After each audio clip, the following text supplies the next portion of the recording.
वंदे मातरम साथियों। भारत बचाओ आंदोलन को स्थापित करने वाले श्री अरविंद जी का हृदय की गहराइयों से आभार व्यक्त करते हुए मैं श्री अमित भाई का भी बहुत बहुत आभार व्यक्त करता हूँ, जो 2020 से और आज तक अपनी सेवाएं भारत बचाओ आंदोलन में सोशल मीडिया के माध्यम से पहुंचा रहे हैं आप सब लोगों तक। इसके अलावा आप सभी भाइयों का भी, साथियों का भी, कार्यकर्ताओं का भी बहुत बहुत हृदय से आभार व्यक्त करता हूं कि आप जो है 2013-14 से लगभग अभी तक आप सभी लोग जो है इस आज़ादी बचाओ आंदोलन के सभी कार्यकर्ता भारत बचाओ आंदोलन के जो संगठन है उससे जुड़े हुए हैं। तो सभी को जो है धन्यवाद करते हुए मैं अपनी बात को आगे बढ़ाता हूं, क्योंकि दोस्तों जो हमारा उद्देश्य है, जो हमारे गुरु जी का उद्देश्य था, उसी उद्देश्य को पूरा करने के लिए हम इस भारत बचाओ आंदोलन से जुड़े हुए हैं। अब दोस्तों वक्त आ गया है कि जब हम जो है शांत नहीं बैठ सकते, अब हमें अपनी क्रियाएं प्रतिक्रियाएं बदलनी होंगी, जिसके कारण हमें हमारा जो लक्ष्य है वो स्पष्ट दिखाई दे और हमें ये पता चले कि हमें अब करना क्या है।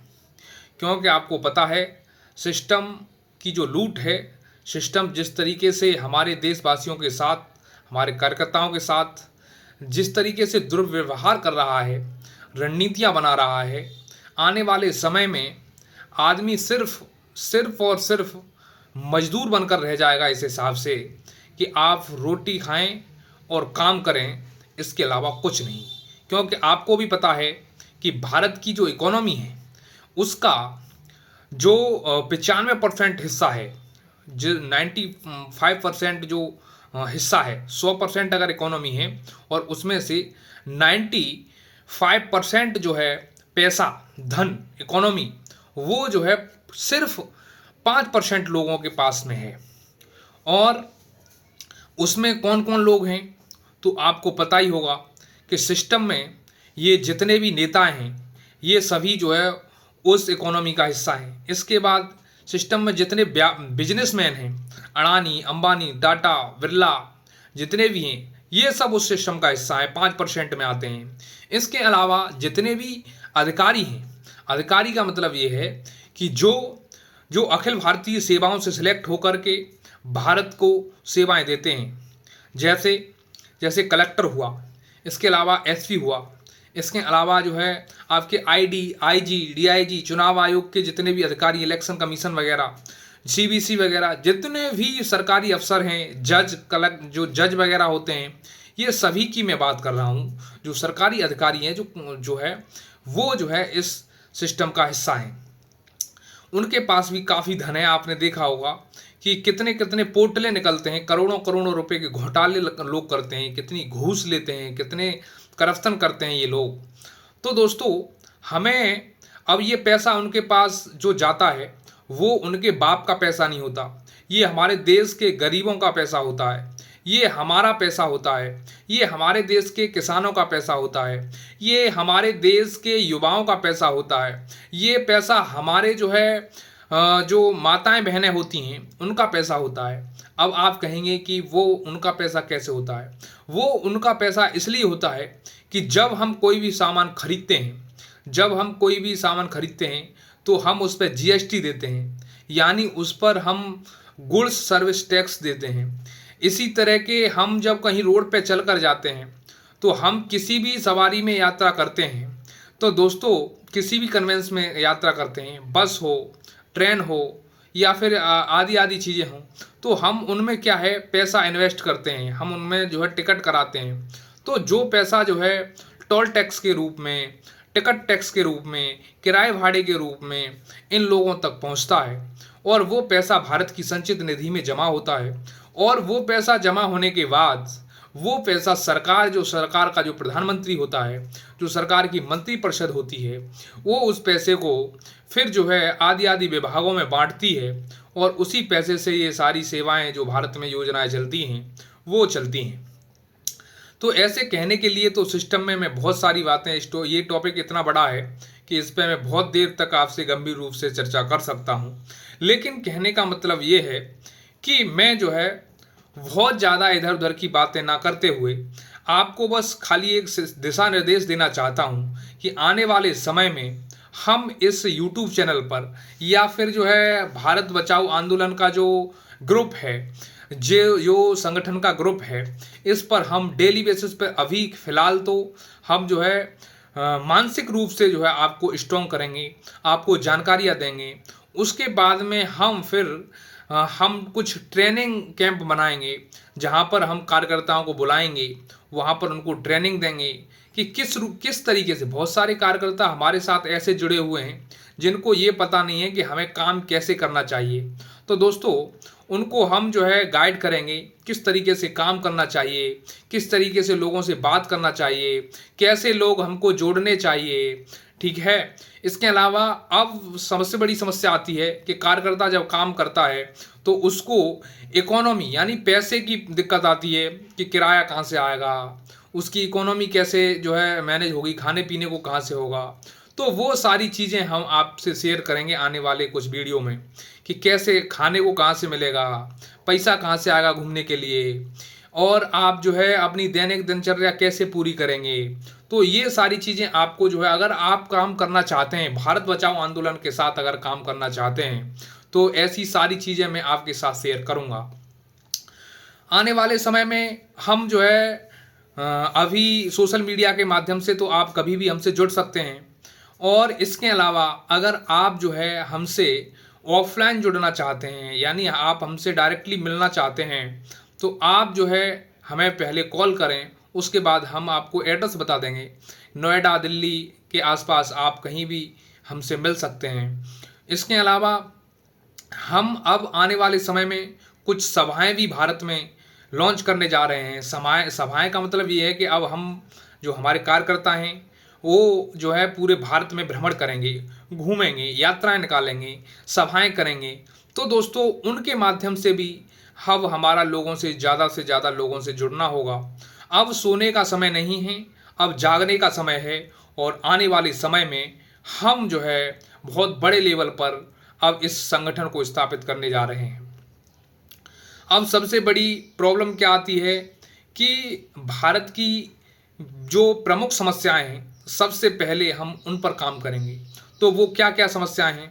वो समस्याएं ऐसी हैं जैसे गरीबी है, भुखमरी है, बेकारी है, शोषण हो रहा है लोगों का, सिस्टम की लूट है, गाय माता का जो आपने देखा होगा उसका संरक्षण नहीं हो पा रहा है, शिक्षा, संस्कृति, सभ्यता, अर्थशास्त्र, इकोनॉमी, वैज्ञानिक तरीके से कैसे क्या किया जाए, ये सारी चीज़ों का सुधार हो सके, इनको कैसे जो है व्यवस्थित किया जाए, व्यवस्थित रूप से स्थापित किया जाए। तो दोस्तों, इन सभी मुद्दों पर हम जो है बात करने वाले हैं। अभी मैं आपको कुछ एग्जाम्पल्स देता हूँ, कुछ उदाहरण देता हूँ कि जैसे कि आपने देखा होगा अभी राजस्थान के जैसलमेर में हमारी गौ माताओं को जो है क्या करना पड़ा है कि जैसलमेर में वहाँ गौ माताएं कितनी बुरी तरह से बदहाल अवस्था में पड़ी हुई हैं। अब वो पड़ी क्यों हुई हैं? इसमें सिस्टम का फेलियर है। इसमें सिस्टम का फेलियर ये है, इसमें सरकार का फेलियर इसलिए है कि इन्होंने क्या किया है कि जो गायों की जो चरने वाली जो भूमि होती है उसको सरकार ने जो है टेंडरशिप पे या फिर किसी बिजनेसमैन को या फिर अपने जो है काम काजों में उसको यूज कर लिया है। तो अब जो गाय माता हैं जो पहले जंगलों में चुंगा करती थी, अब चुंगने का उनका सिस्टम ख़त्म हो गया। चुंगने का मतलब ये है घास खाने का जो हुसीन होता है, वो अब जंगलों में खा नहीं पाती। तो अब क्या है, वहाँ शहर की जो गंदगी पड़ी होती है, जो जैसलमेर शहर की जो गंदगी पड़ी होती है, जहाँ कूड़ा कचरा होता है, गौ माताएं वहाँ पर जो है चीज़ें खाने जाती हैं, तो वहाँ पन्नी है और बहुत सारी चीज़ें प्लास्टिक वगैरह वो खा लेती हैं। उसके बाद में उनकी बुरी तरीके से मौत होती है। तो आपने देखा होगा कितना नदारत, कितना मतलब बुरी तरीके से जो है गौ माताओं को जो है मरना पड़ा है वहाँ सिस्टम की फेलियर की वजह से। इसके अलावा अगला एग्जाम्पल देता हूँ कि गौ माता कैसे संकट में है। तो बंगाल में आपने देखा होगा कि 14 साल के बाद जो है 14 साल के बाद गऊ को जो है काटने का जो है एक अधिनियम जारी किया है। उन्होंने एक नियम बनाया है कि अगर कोई भी गाय 14 साल की हो जाती है तो उसको काट सकते हैं, उसको काटा जा सकता है। तो मैं उनसे ये कहना चाहता हूँ, क्या आपकी माँ, क्या पहली बात तो उसको आप माँ मत कहिए। अगर आप गाय माँ कहते हैं तो उसको काटिए मत।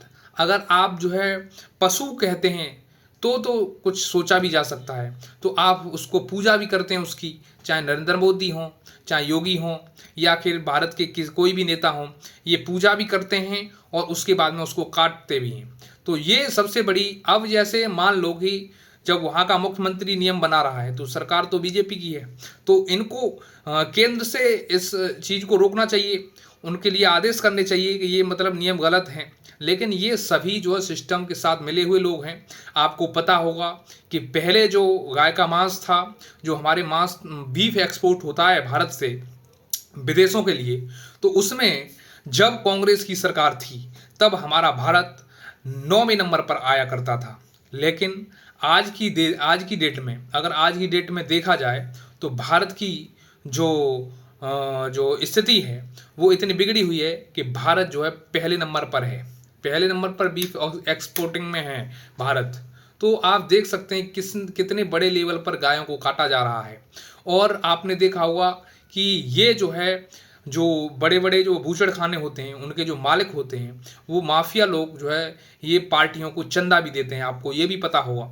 तो ऐसे बहुत तमाम जो है एग्जाम्पल्स मैं आपको कोट कर सकता हूँ, लेकिन बहुत ज़्यादा हमारे पास समय का अभाव है। इस वजह से जो है मैं आपको बताना चाहता हूँ, याद दिलाना चाहता हूँ कि ऐसी ऐसी कंडीशंस चल रही है और उसके लिए हमें आवाज़ उठानी है। इसके अलावा अब हम बात करने वाले हैं कि सरकार जंगलों को ख़त्म कर रही है, जंगलों को ख़त्म कर रही है। तो अब क्या है कि बारिश नहीं हो रही है, हर जगह सूखा पड़ रहा है, मानसून लेट आ रहे हैं। यानी कहने का मतलब ये है कि जब जंगल नहीं होंगे, जब जंगल नहीं होंगे, पेड़ नहीं होंगे, तो वहाँ का जो है वातावरण कितना ख़राब होगा आप सोच सकते हैं। ना वहाँ पर ऑक्सीजन अच्छी होगी, ना वहाँ पर ग्रीन हाउस जो गैसें होती हैं वो जो है वहाँ प्रकट हो जाएंगी। तो वहाँ पर क्या है कि फिर जो है आदमी रहने के लिए भी जो है वो स्थान नहीं बचेगा और सूखा ही पड़ेगा वहाँ पर। तो सबसे बड़ी भारत में समस्या यही है कि पेड़ों को काटा जा रहा है। अब आप सोचते होंगे कि पेड़ कटते हैं तो जाते कहाँ हैं। इनको जो है भारत की जो कंपनियां हैं वो जो है भारत में विदेशी जो कंपनियां हैं वो खरीदती हैं, वो खरीदती हैं इन पेड़ों को, और सरकार इनको जो है बड़े लेवल पर बेचती है और सरकार को बड़े लेवल में पैसा प्राप्त होता है इससे।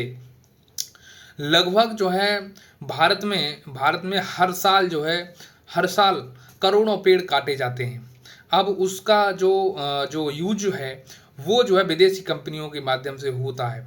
तो इनका यूज होता है जैसे कि कागज़ बनाने में लकड़ियों का यूज होता है। इसके अलावा सबसे ज़्यादा जो यूज होता है वो कागज़ बनाने में होता है, और उसके अलावा भी सबसे ज़्यादा जो यूज होता है वो सिगरेट का जो कागज़ होता है उसको बनाने में होता है। तो आपको पता होगा कि अगर हम जो है खूब बड़ा पेड़ एक काटें तो लगभग यानी 500 सिगरेट जी की जो कंपनी है एक, जिसका नाम है आईटीसी, जिसकी तमाम सिगरेट महंगी महंगी सिगरेट आती हैं और हमारे देश का युवा उसको पीकर जो है धुआं उड़ाता है, और उसको ये पता नहीं है कि शारीरिक क्षति के साथ साथ एनवायरमेंटल क्षति भी होती है उसमें, यानी पॉल्यूशन, पर्यावरण भी होता है, पॉल्यूशन भी होता है, प्रदूषण भी होता है।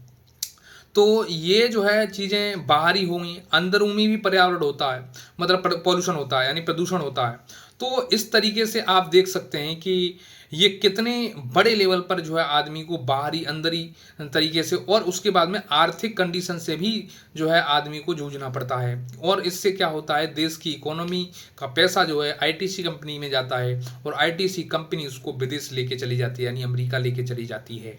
तो आप देख सकते हैं कि जो है ये सिगरेट के लिए वो कंपनी व्यापार करने इधर आती है और हमारे युवाओं को जो है उनका शोषण कर रही है, उनको जो है मेंटली और शारीरिक रूप से ख़राब कर रही है, फिजिकली रूप से ख़राब कर रही है। इसके अलावा जो है आर्थिक इकोनॉमिक रूप से भी ख़राब कर रही है। तो हर तरीके से हमारा ही घाटा है, हमारे देश का ही घाटा है। लेकिन सरकार इन चीज़ों को समझती नहीं है, क्योंकि उनको टैक्स चाहिए, कंपनियों से बड़े लेवल पर इनके लिए चंदा या टैक्स आता है। तो दोस्तों, इसमें अब क्या करना है हमको, इसमें सबसे बड़ी बात यह है कि ये पेड़ कटने से रुकने चाहिए, समझे, क्योंकि 500 सिगरेट बनाने में एक भरा पूरा पेड़ कट जाता है। और आपको पता होगा कि करोड़ों सिगरेट जो है देश में डेली जो है यूज हो जाती हैं, पीता है हमारा युवा, अब तो लड़कियां भी पीने लगी हैं। तो आपने देखा होगा कि ये जो है जो वेस्टर्न कल्चर है ये हमारे देश पर इतना हावी हो रहा है, जिससे हमें बहुत ही ज़्यादा जो है दुष्प्रभाव दिखाई देने को दे रहे हैं। तो अब जो आप देख सकते हैं कि सूखा के हिसाब से जो है ये सबसे बड़ी प्रॉब्लम है। तो अब इसके अलावा अगली बात करते हैं।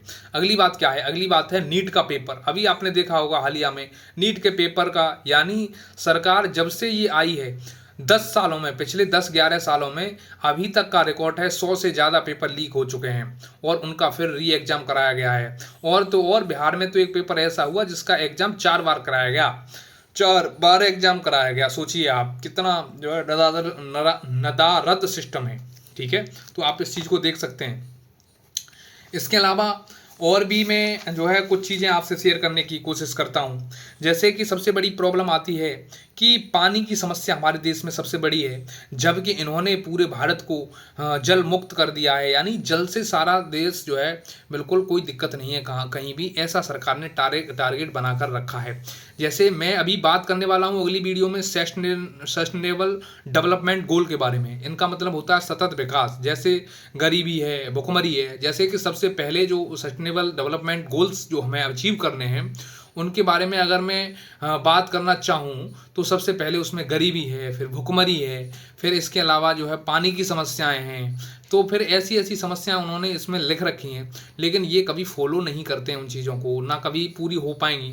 2047 में अमृत काल अभी चल रहा है और 2000 जहर लेकिन सरकार परोस रही है, अमृत काल चल रहा है। और इसके बाद में जो है अब 47 में आज़ादी को आए हुए 100 साल हो जाएंगी। अभी लगभग भारत को आज़ाद हुए लगभग 78 साल हो चुकी हैं, तब भी हमारे देश में कोई सुधार दिखाई नहीं पड़ रहा है। तो ये दोस्तों सिस्टम का फेलियर है पूरी तरीके से। हमारा जो है सिस्टम है वो बिल्कुल, जो हमारे कानून हैं वो बिल्कुल गलत बन चुके हैं। इसके अलावा हम आगे बात करने वाले हैं कि भारत के युवा जो उनको कॉकरोच बता रही है सरकार। तो ये देखिए आपके युवाओं का हाल क्या है कि अगर कोई भी युवा सिस्टम के खिलाफ आवाज़ उठाता है तो वो कॉकरोच है। तो ये देखिए ये भाषा किसने यूज करी है, तो ये भी आपको पता है। भारत का जो न्यायालय होता है, सर्वोच्च न्यायालय होता है, उस पर सभी भारत के नागरिकों को बड़ा एक भरोसा होता है कि हमें कहीं भी न्याय नहीं मिलेगा तो वहाँ से न्याय मिलेगा। लेकिन इतनी गिरी हुई हरकतें करने के बाद क्या भारत देश ये चीज़ें स्वीकार कर पाएगा कि अब जो है उन्हें न्याय मिल जाएगा? तो आप इस चीज़ को देख सकते हैं। इसके अलावा जैसे कि सिस्टम में एक और चीज़ मुझे कमी लगती है, जैसे कि अगर नेता का बेटा हुआ तो नेता का बेटा ही नेता बनेगा। यानी कोई जैसे अब राजनाथ सिंह का फॉर एग्जांपल राजनाथ सिंह, तो राजनाथ सिंह का लड़का ही क्या बनेगा, यानी पंकज सिंह, यानी नीरज सिंह, यानी उसके दोनों लड़के क्या हैं, राजनीति कर रहे हैं। इसके अलावा कल्याण सिंह की बात करते हैं, कल्याण सिंह का भी दोनों लड़के, चाहे राजू भैया हों या फिर कोई भी हों, वो दोनों अभी भी राजनीति कर रहे हैं और उस विधायक सांसद हैं। इसके अलावा मैं बात करता हूँ अगला, जैसे कि एक पासवान था, कहाँ का, बिहार का, उसका भी लड़का चिराग पासवान, आप देखते हैं कि वो भी जो है राजनीति कर रहा है। आपने देखा होगा कि नीतीश कुमार का लड़का जो है, भारत का जो बिहार का जो सीएम है, उसका लड़का जो सीएम था उसका लड़का है। अब उसके लड़के को स्वास्थ्य के बारे में ABCD नहीं पता है, वो बिल्कुल चूतिया है। और ये शब्द मुझे बोलना नहीं चाहिए लेकिन मैंने बोला है कि वो बिल्कुल चूतिया है और उसको जो है स्वास्थ्य मंत्री बना दिया गया है, क्योंकि उसको ABCD नहीं पता है स्वास्थ्य के बारे में। ऐसे ऐसे नेता, ऐसे ऐसे अधिकारी अगर इस सिस्टम को चलाएंगे तो फिर कैसे इस देश का जो है उद्धार हो पाएगा। यानी जिसको साइंस का बिल्कुल, अब जैसे धर्मेंद्र प्रधान है, इसको शिक्षा के बारे में कोई नॉलेज नहीं है, लेकिन इस अब सब लोग जो है इससे इस्तीफा मांग रहे हैं, लेकिन जो है इसने ये इस्तीफा नहीं दे रहा है क्योंकि हरामी है। इसके बाद में मैं बात करता हूँ, कृषि मंत्री है भारत का कृषि मंत्री है जिसका नाम है चौहान। क्या नाम है उसका? चौहान, शिवराज सिंह चौहान। पहले सीएम भी रह चुका है, कहाँ का? एमपी का। लेकिन अब वो जो है कृषि मंत्री है और कृषि के बारे में उसको कुछ नहीं पता, खाली बस ये है कि वो घूमना जानते हैं। ये मंत्रियों के पास घूमना, फॉर्मेलिटी पूरा करना होता है, वीडियो बनाने होते हैं, उनको पब्लिश करना रहता है, मार्केटिंग करना रहता है, बस और कुछ भी नहीं। और इन सब जितने भी मंत्री हैं, चाहे सिंधिया परिवार हो, चाहे ये शिवराज सिंह हो, चाहे जयशंकर हो, या फिर कोई भी हो, XYZ कोई भी नेता हो, इनके सबके लड़के जो हैं विदेश में पढ़ रहे हैं।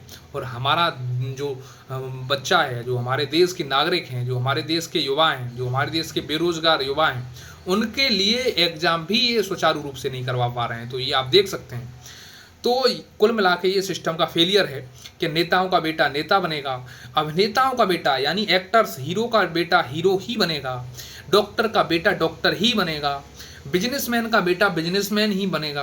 तो इस तरीके से आप देख सकते हैं कि सिस्टम में कितना बड़ा सिस्टम जो है लेकिन किसान का जो बेटा है, किसान का बेटा है, वो किसान भी नहीं बन सकता। किसान इसलिए नहीं बन सकता कि अब किसानी में कुछ रहा नहीं है। किसानी को पूरी तरीके से डैमेज कर दिया इन लोगों ने। इस सिस्टम की लूट ने जो है किसानी को बिल्कुल डैमेज कर दिया है। क्योंकि अगर किसी के पास मैं मानता हूँ कि 2 एकड़ 3 एकड़ खेत है तो उससे ज़्यादा उसमें लागत, जितना पैदा होता है उससे ज़्यादा उसमें लागत लग जाती है। और खेती इतनी बेकार हो चुकी है कि अगर खेती करेगा तो कर्ज और हो जाएगा। मेरे गांव में एक कहावत है कि कर्ज करे तो खेत करे। इसका मतलब ये है कि कर्ज करे, अगर खेती करनी है तो कर्ज हो जाएगा, इसका मतलब ये है। तो ये आप देख सकते हैं कि कितनी बुरी तरीके से हमारे मजदूर लोग जो हैं उनको आप देख रहे हैं 10-12 हज़ार की जॉब नहीं मिल रही है। लेकिन इसके अलावा अगर आप देखते हैं कि सरकारी अधिकारियों का जो वेतन है वो अभी हवाओं आसमानों से जो है बात करने वाला है। क्योंकि अभी तुम्हें पता होगा कि 2026 से ये वेतन लग चुका है, 8वां वेतन लगभग लग चुका है और 27 में ये होगा। तो अब 26 से 1 जनवरी 2026 से ये वेतन जो है बैक होकर, यानी इसका एरियर भी उन अधिकारियों को मिलेगा। तो देखिए आप जो है कितने बड़े लेवल पर जो है अधिकारी। अब इसमें 2.87 की रेट से अगर ये बढ़ता है तो आप देखिए कि दुगने से ज़्यादा भी सैलरी हो सकती है, यानी हर एक अधिकारी की सैलरी दोगुनी हो जाएगी। तो आप सोच सकते हैं कि अभी किसी अधिकारी को अगर 3 लाख सैलरी मिल रहा है तो हम उसी अधिकारी को 6 लाख रुपए सैलरी मिलने लगेगा। प्रधानमंत्री, राष्ट्रपति, इन सब की सैलरियाँ बढ़ जाएंगी। लेकिन गरीब आदमी की मजदूरी आज भी 300 रुपये ही है। और 300 रुपये में आज पूरे दिन का, पूरे परिवार का, अगर परिवार में 5 लोग हैं और 300 रुपये अगर कोई 400 रुपये कमा रहा है तो उनका पेट नहीं भर सकता। क्योंकि 100 रुपये कम से ज़्यादा तो 100 रुपये से कम में तो खाना भी नहीं आता एक आदमी का। और वो भी मैं बता रहा हूँ कि अगर आप कहीं होटल पे खाओगे या नॉर्मल होटल पे या रेडी टिक्की भी बता रहा हूँ तो दोनों टाइम का 100 के नोट में खाना नहीं खा पाएंगे आप। तो आप इस चीज़ को देख सकते हैं कि कितना जो है सिस्टम का फेलियर है और जो है जनता अभी भी सोई हुई है। तो सोना नहीं है हमें। आने वाले समय में, आने वाले 1-2 दिन में आने वाला जो लेक्चर होगा मेरा, वो सबसे पहले मैं गायों पे बात करूंगा। गाय का जो महत्व है, गाय की से रिलेटेड जो भी चीज़ें होंगी, इकोनॉमिक, पॉलिटिकल, सांस्कृतिक जो भी चीज़ें होंगी वो मैं आपसे शेयर करने की कोशिश करूंगा। इसके बाद में फिर मैं जो है किसानों पर बात करूंगा, फिर बेरोजगारी पर करेंगे, फिर शिक्षा पर करेंगे, स्वास्थ्य पर करेंगे। ऐसे ही धर्म, संस्कृति, सभ्यता आदि आदि टॉपिक जो आप, अगर आपका कोई टॉपिक फेमस है तो आप मुझे बताएं, मैं उस पर बात करूंगा। भारत से रिलेटेड कोई भी टॉपिक हो आप मेरे से शेयर करें, आप मेरे को कमेंट में बताएं, मैं उसी टॉपिक पर वीडियो बनाऊंगा और जो है ज़्यादा से ज़्यादा और सटीक जानकारी देने की कोशिश करूंगा। तो दोस्तों ये जो है आने वाले टॉपिक आपको पता है कि हमारे जो राजीव दीक्षित जो भाई जी हैं उनको प्रणाम करते हुए हम उनके सपनों को साकार करने की कोशिश करेंगे और इसके अलावा ये सिर्फ राजीव भाई का ही सपना नहीं था, ये जो है स्वामी दयानंद सरस्वती का, वहाँ से स्वदेशी की भावना आई तो स्वामी दयानंद सरस्वती का सपना है, ये जो है बाल गंगाधर तिलक का सपना है, ये सपना जो है चंद्रशेखर आज़ाद का है, ये सपना भगत सिंह का है, ये सपना जो है राम प्रसाद बिस्मिल का है, ये सपना लाला लाजपत राय का है, ये सपना गांधी जी का है, ये सपना प्रोफेसर धर्मपाल का है, ये सपना राजीव दीक्षित जी का है और यही सपना हमारा होना चाहिए, तभी देश आगे बढ़ेगा। मैं ये नहीं कहता कि आप क्रांतिकारी बनिए, पर मैं ये कहता हूँ कि आप कार्यकर्ता बनिए, एक अच्छे कार्यकर्ता बनिए। और अगर आपको ये समझ नहीं आ रहा कि हमको काम कैसे करना है, कैसे चीज़ों को सुचारू रूप से आगे बढ़ाएं, तो आप मेरा जो है कॉन्टैक्ट नंबर है उसको आप ले सकते हैं, वहाँ पे व्हाट्सएप से आप मैसेज कर सकते हैं, कॉल भी कर सकते हैं। तो वो नंबर है 7017378210। इसके अलावा अगर आप जो है बात करना चाहते हैं, हमारे भाई हैं अरविंद जी, योग गुरु अरविंद जी, इनसे बात कर सकते हैं। इसके अलावा आप अमित जी से बात कर सकते हैं। ये जो लोग आपको जो है जो भी जानकारियाँ होंगी सुचारू रूप से आप तक पहुँचाने की कोशिश करेंगे। अगर जो भी इसके अलावा और भी कोई जानकारी आपको चाहिए तो आप डायरेक्ट मेरे को कॉन्टैक्ट कर सकते हैं। तो इस वीडियो को ज़्यादा से ज़्यादा शेयर करें ताकि सभी लोगों को जो है ये वीडियो पहुँचे, उनको जो है जागने का, एक ये जगाने का एक ये आप समझिए कि एक फरमान है, एक जो है लेटर है, एक पत्र है, एक आवाज़ है, तो उसको सब तक पहुंचाइए। तो इस वीडियो को यहीं तक रखते हैं, फिर मिलता हूं आपसे नेक्स्ट वीडियो में। तब तक के लिए bye bye, take care, thank you, all the best, धन्यवाद।